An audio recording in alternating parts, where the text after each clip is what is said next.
ल दाजुहरु हामी आज पुलाउ बनाउँदै छौं। पुलाउ बनाउनको लागि हामीले चामललाई भिजाइराखेका छौं। यो चामललाई 15 देखि 20 मिनेट जति भिजाउनु पर्ने हुन्छ।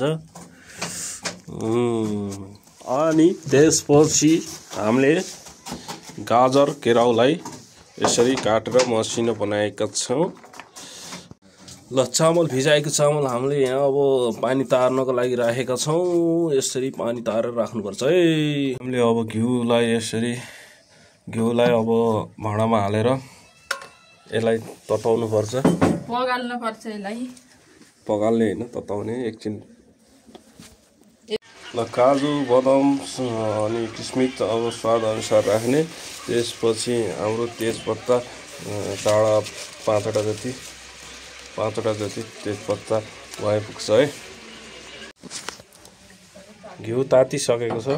घिउ तातेपछि 2-3 वटा तेजपत्तालाई राखिदिने। यसरी मजाले पाक्छ।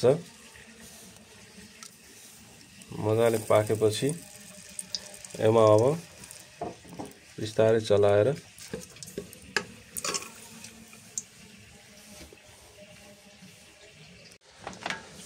त्यसपछि यसलाई हल्का पकाइसकेपछि यसमा हामीले हाल्ने हरियो केराउ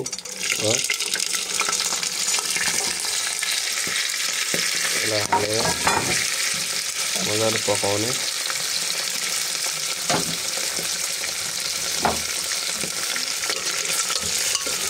यसरी पकाउने। एकछिन पकाउने, धेरै बेर पकाउनु पर्दैन। अब यो भइसकेपछि नरिवलदेखि लिएर तपाईले काजु किशमिसलाई पनि एड गर्ने।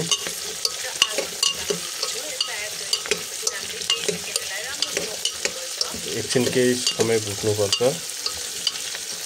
राम्रोसँग।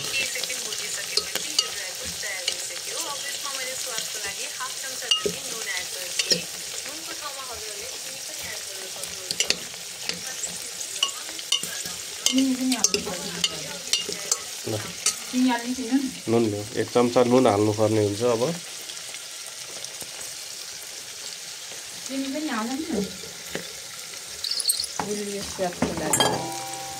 नुन हामीले आवश्यकता अनुसार 1 चम्चा जति हाल्दिने। चिनी पनि हाल्न सकिन्छ। चिनी पनि ल्याउछ अलि। चिनी पनि आधा चम्चा जति हाल।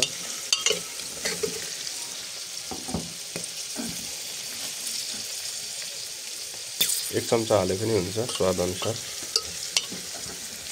हाल चिनी यसरी एड गर्ने भयो।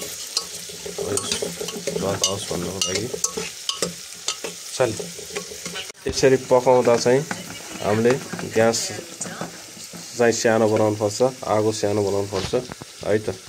अब यसरी पाकिसकेपछि अब यसमा अघि हामीले भिजाएर राखेको चामललाई चाहिँ यसमा मजाले एड गर्ने।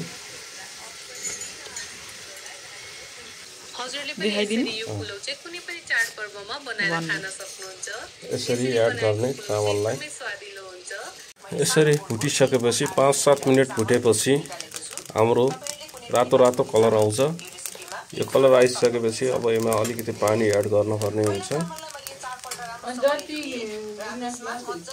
जति आवश्यकता अनुसार पानी राख्ने।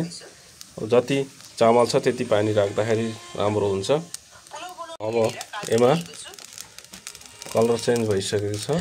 अब हामी यसमा पानी हाल्छौं। पानी हालेर 1 सिटी लगाइदिनु सानो ग्यासमा। हामी यसरी हाम्रो सिटी लाग्दैछ। सिटी लागेपछि अब हाम्रो पुलाउ हाम्रो सिटी झरिसकेको छ पुलाउको। अब देख्न सक्नुहुन्छ हाम्रो पुलाउ कस्तो भएको छ। ल हेर्नुस् गजब भएको छ गजब। अब खानको लागि रेडी। ल खान आउनुहोस्।